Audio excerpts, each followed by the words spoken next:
Kun sagantaa BBC Afaan Oromooti. Nu waliin tura.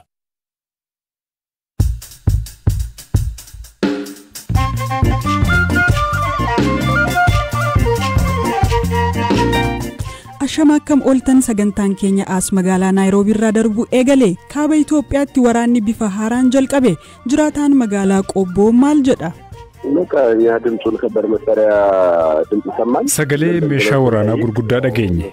Maalidha jenne yoo gaafannu warri TPLF dhukaasa akka galanii fi raayyaa ittisa biyyaa akkasumas humnoonni kaan Arsii aanaa Miinyaatti qonnaan bulaa horiin 45 ta'an jalaa gubamu.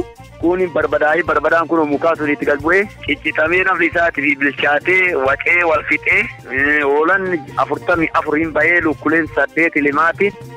Baalee Bahaatti dhibee gifiraan lakkoofsi namoota du'anii dabaluu fi odeessaalee gaggabaaboos qabnaa sagantichaa Firaa'ol Balaa dhiyeessa.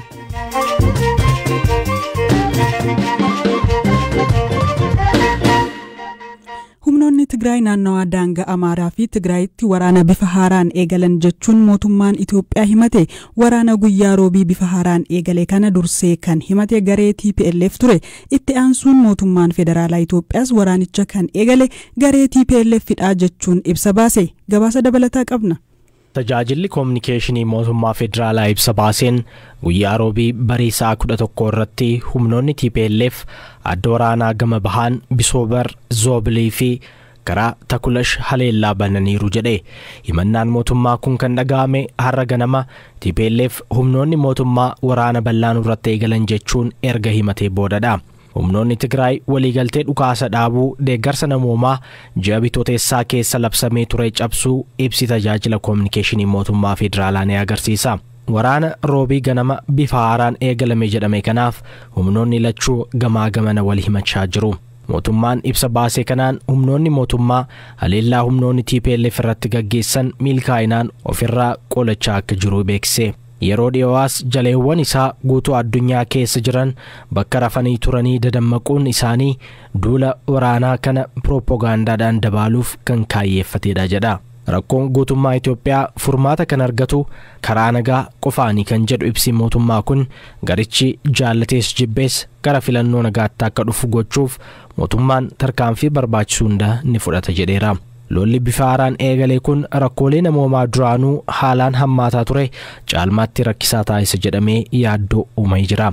Torban darbee kaasee ji'ootaaf dubbii ijoo kan ture dhimmi marii araaraa TPLF fi mootummaa federaalaa danqamaa akka jiruu fi waraanni akka haaraatti eegaluu fi dubbiin jedhu dhaga'amaa tureera. Waraana waliin Itoophiyaa erga eegalee ji'oonni 20 ol lakkaa'aman kana xumuruuf tattaaffii godhamuuf mootummaan Itoophiyaa garee marii irratti hirmaatu ijaaree qajeelfama marii araaraa kana laallatus qopheessuu ibseera. Dabalataan mootummaan humnoonni TPLF deeggarsa alaa argatan waliin ta'uun waraanichatti fufuuf fedha akka qaban agarsiisaa turan jedha. Mootummaan kanaa jedhu malee TPLF ulaagaawwan marii nagaaf barbaachisan lafa gochuun karaa nagaa xumuruuf fedha akka qabu ibsaa ture. Garuu TPLF marichi gamtaa Afrikaa caalaa jaarsummaa pireezidaantii Keeniyaa Uhuru Keeniyaataan akka geggeeffamu barbaadu. Naannoo Amaaraatti jiraataa magaalaa Qobboo kan ta'ee fi maqaan isaa akka dhaamu hin barbaanne ganamaa jalqabee dhukaasni dhagahamaa akka turee fi ammallee akka dhagahamu BBCtti hime. Sagalee meeshaa waraanaa gurguddaa dhageenye. Maalidha jenne yoo gaafannu warri TPLF dhukaasa akka galanii fi raayyaa ittisa biyyaa akkasumas humnoonni kaan ittisaa akka jiran dhageenye. Haala amma jiruun uummanni sochii guyyuu itti fufee jira. Iddoo lolli kun jalqaberraa namoonni gadhiisanii garana dhufan garuu amma yoonaan argine. Sagaleen meeshaa waraanaa garuu ammallee akkasumaan jira. Barreessaan olaanaa dhaabbata biyyoota gamtoomanii Antooniyoo Guteres oduun waraanni akka haaraatti dhalateeraa jedhu dhaga'amu hordofee qabbana buusaa jechuun waamicha dhiyeessan. I am deeply shocked and saddened by Oduu Itoophiyaatti waraanni akka haaraatti eegalame jedhu kanaan guddoo na'eera. Gaddeeras. Lammiileen Itoophiyaa dhalattoonni Tigraay, Amaaraa, Oromoo, Affaar guddoo miidhamaniiru. Atattamaan waraanni kun akka dhaabbatuu fi mariin nagaa mootummaa fi TPLF gidduutti akka itti fufu cimseen waamicha dhiyeessuu barbaada. Haaluma wal fakkaatuun uummata deeggarsaan barbaachisuuf ulaan deeggarsaa akka jiraatuu fi tajaajiloonni bu'uuraas bakkatti akka deebi'aniif wabii guutuun akka jiraatu waamicha dhiyeessa. Kun kanaan osoo jiru mootummaan Itoophiyaa xiyyaara meeshaa waraanaa kaaba Itoophiyaa bakka qaamoleen wal waraanan lamaan jiranitti osoo balali'uu rukutee kuffisuu hime. Haa ta'u malee abbaa xiyyaara kanaa maqaan dhoofne qaamni walabaa dhimma kanarratti waan jedheen qabu. Bakka xiyyaarri dhahamee buufame irratti gabaasota wal dhahantu bahaa jira. Gorsaan nageenya biyyaalessaa ministeera muummee Abiy Ahmed obbo Redwaan Hussein xiyyaarri kun kan diinota Itoophiyaadha jechuun Twiitara gubbaarratti barreessaniiru. Obbo Redwaan xiyyaarri meeshaa fe'ee dhufe Maqaleetti osoo buusaa jiru rukutamuu barreessan. Miidiyaan biyyaalessaa Itoophiyaa jeneraala waraanaa Itoophiyaa waabeffate garuu daangaa qilleensaa Sudaanii gara daangaa qilleensaa Itoophiyaa yeroo seenu rukutamuu ibse. Dubbii himaan TPLF Geetaachoo Raddaa dubbiin xiyyaara meeshaa waraanaa fe'ee rukutanii kuffisuu kijibaa jechuun Twiitara gubbaarratti barreessaniiru. Akka gabaafametti xiyyaara kana kan rukute humna qilleensaa Itoophiyaadha. Tajaajilli oduu Itoophiyaa Meejar Jeneraal Tasfaayee Ayyaaloo waabeffachuun akka gabaasetti xiyyaarichi naannoo Humaraatti kibxata galgala sa'aa 4 irratti rukutamee kufe. Dubbiin kun gama bakkeewwan kibba Tigraay fi kaaba naannoo Amaaraa daangeessanitti lolli haaraa eegaluun isaa erga himamee booda dhaga'ame.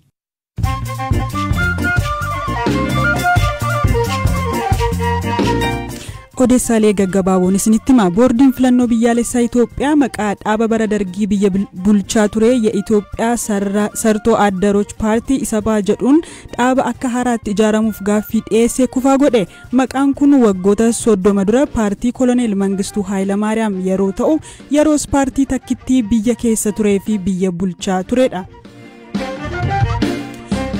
Manni barumsaa qonnaa fi teeknikaa Eertiraa Hagaaz jedhamu qabeenyummaansaa kan bataskaana kaatolikii ta'e mootummaa biyyattiin dhaalamu maddeen BBC'tti himan.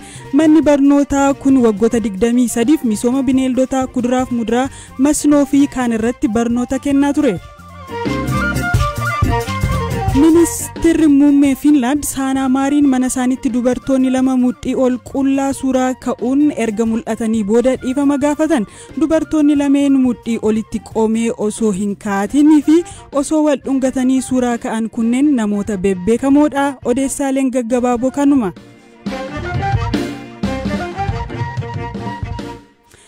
Odeessa aanutti darba gaafa wiixataa godina Baalee Bahaatti dhibee gifiraan yoo xiqqaate namoonni 5 lubbuun darbuu gabaasnee turre. Lakkoofsi namoota dhukkubichaan qabamanii 348 irraa yeroo ammaa 456 kan ga'e yoo ta'u kan 320 ta'an bayyanataniiru. Lakkoofsi namoota lubbuun darbee garuu dabaleera jechuun itti gaafatamaan waajjira fayyaa godinichaa obbo Xilaawun Takka nutti himaniiru.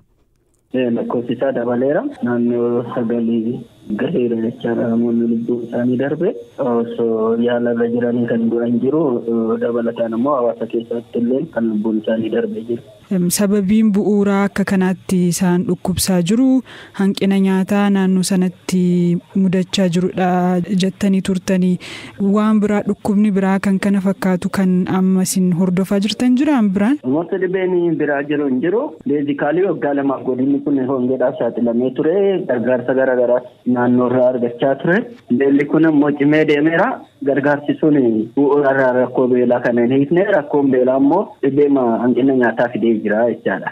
Dhibeen hanqina nyaataa humna ittisuu qaama isaanii hir'isa waan ta'eef salphumatti dhibeedhaaf hin saaxilamu jechaadha. Amma noormaalii gaafa laaltu dhibeen kun dhibee gogiinsa keessatti mul'atu jettee fudhachuu hin dandeetta. Hanqinni nyaataa fi gifirri obboleeyyanii meeqa yoo bokkaan roobe carraan uummanni kun deeggarsi nyaataa akka barbaadamu sanitti hin arganne taanaan koleeraadhaaf carraan saaxilamuu isaanii bal'aadha jechaadha. Yeroo darbee koompilikeeshinii yookiin immoo dhukkuba walxaxaa isa booddeen dhufudha kan nuun jechaa turtanii waan akkasiinidha kan lubbuun darbe moo akkamitti ture maaltu kanaan isaan gahe? Sirriidha.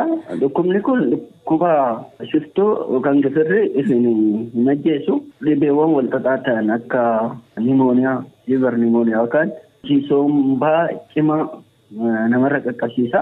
Ittiin sobbaan cimaa vaariyaalii dhufu kun immoo hargansuu irratti dhiibbaa fida. Sababa hargansuu amma barbaadaman qilleensa fudhachuu dhabuu irraa kan ka'e ujummoon hafuuraa isaanii waan miidhameef irraan du'uu isaanii bal'aata jechaadha gaafa walxaxaa ta'u. Yoo dafanii dhibee kana bira qaqqabamee yaala argatan ta'e carraan fayyaduu isaanii bal'aadha. Inni biraa dabalata dhibee kanarratti dhibee waan wal xaxaa jennu amma kaasaa jiru kana wajjin hanqinni nyaataa jira. Namoonni hanqina nyaataa pilaas dhibee wal xaxaa warri qaban carraan du'aatiin isaanii parsantaa 50 ta'a jechaadha. Mee amma namoota hagamiitu qabamee yaalamaa jira? Isaan keessaa immoo umriin isaanii meeqaa? Dubartoota moo maanguddoota moo akkamiin keessu warra amma qabamanii yaalii argachaa jiran waliigalaan? Saalaan gaafa laaltu saalli isaanii almost walqixa jechuun danda'a lakkoofsa garaagarummaa muraasa yoo ta'e alatti jechaadha. Garuu baay'inaan umrii waggaa 5 gadi jiranii irratti baay'ataa jechaadha. Namni tokko dhukkubni kun gaafa isa qabatu yeroo maal argu gara mana yaalaatti deemuu qaba dafee akka fayyuudhaaf? Hiika hawaasaa jedhamee akka fayyaatti hiika hawaasaa kan community definition isa jennu mallattoo lama yoo ofirratti arge dafee gara mana yaalaa dhufuu danda'uu qaba. Inni tokkoffaa fuularratti shifii xaafii fakkaatu yookaan makopapular raash isa jennu jechaadha. Afaan Ingiliffaatiin gurrarraa jalqabee gara qaamatti bittinnaa'u yoo jiraate fi dabalataan ho'a qaamaa garmalee yoo jiraate gara dhaabbilee fayyaa dhufee yaala barbaachisu akka argatu jechuu qaba.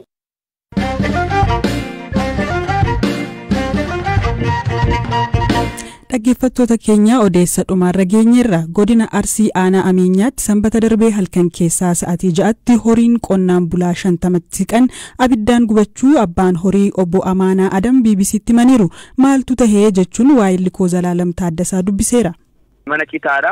Achi gala horii sanni mana gubaa ibiddaa nadaajii wayiitiin itti maranii darbanii moojii utubaa qexxee isaatitti darbanii akka namni ol koree yaafni hoolaan kaan akkam jiruun ani kan deemee sooddaa wayii maddii dhaqee ani halkan qixxee galee an dadhabee rafnaan balaa sanduura marsanii kan itti na jala naqani.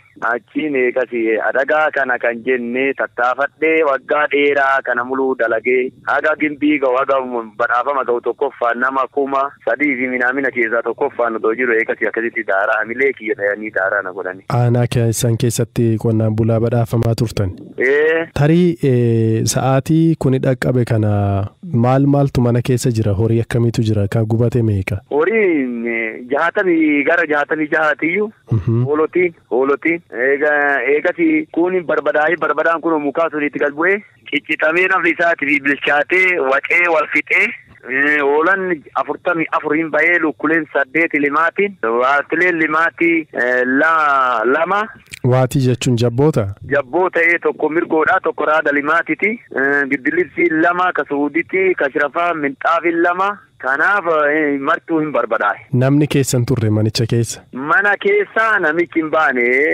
Kooskii wayillee suuqii qabaa suuqii san qabu san keessaa kooskii irraa kaka'e kooskii san keessa halkan bulaa jedheeni ani gurdeeme eeganiitumaan bakka xalaannummaan darbee itti geesse. Siin guyyaa sana mana jirtu moo ollaa bira deemtanii ture? Ani halkan qixxee galee baasee wannooti halkan qixxee deemee galee manniin hedduu ijaaradhee qorqoorroon zuuraa odoo jiru qorqoorroo duuban itti darbame kuni qorqoorroo duuba zuura natiriidha qorqoorroodha. Kaaree 400 minamina caalatti atirame ani mana addaan barrii haga 2-3 qaba barrii kaan galaanii kanaaf barbadaa'eetiin jedhee ani barrii garana galaa manni sun immoo addatti bahee kaawwata kanaaf hojjetame. Namatti darbate waan shakkitan wanti bira gahame wanti argame ni jira? Hin jiru rabbii tokkocha malee namni beeku hin jiru garuu kanaatiin miidhaan guddaan adagaa hanna guddaa narra gahee waan jedhee taarii amata dheeraa hojjedhe muluu hoolaan lakkuu 3 dhalu 4 dhalu keessa waan ciisuuf maratamee dur maqaan naa bahee amaanaa hoolaa 100 eenyu si jibba jedhanii waan akkasii san hojjetamee hoolaan gayoo duraa gara 100 minaamina atiyyuu qabeenyi kiyya ribbii garagaraa kennee hoolaan akka kanaan irraa barbadaa'ee jedhee. Birriitti yoo tilmaamame hagam baasu? 300 fi minaamina bakka 300 fi minaamina kaabadee barbadaa'ee amma gubadhe jedheetiin narraa gubate reega keessatti yoo galchee massaawashi haga baankii ga'u shallamamee yoo duraa waan jiru. Poolisiin dhimma kana qorachaa jira jedheera. Dhaggeeffattoota keenya sagantaa keenya xumuruun dura odeessa tokkoon isinitti hima. US deeggarsa waraanaaf $3 biiliyoona 3 ta'u dabalataan Yukireeniif akka kennitu beeksifte. US kana kan beeksifte yeroo Yukireen guyyaa walabummaa ishee kabajaa jirtuttidha. Odeessaaleen keenya kanuma boor hanga walitti deebinutti nagaan bulaa kan qopheesse Eliyaas Mulgeetaa kan dhiyeesse immoo Firaa Ol Balaayidha.